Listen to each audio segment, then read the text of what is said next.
Open Terminal Emulator.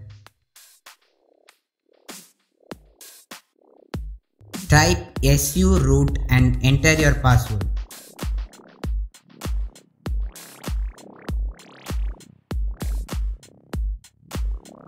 Now type os-prober and press enter.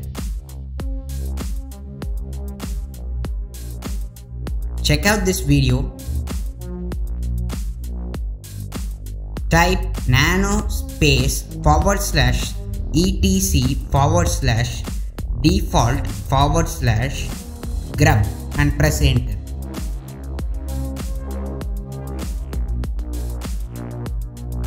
Now navigate using the arrow keys and type grub_disable_os_prober is equal to false.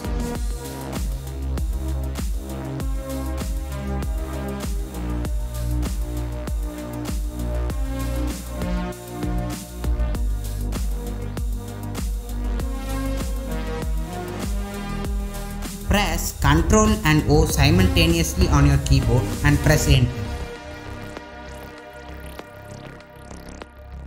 Now exit and restart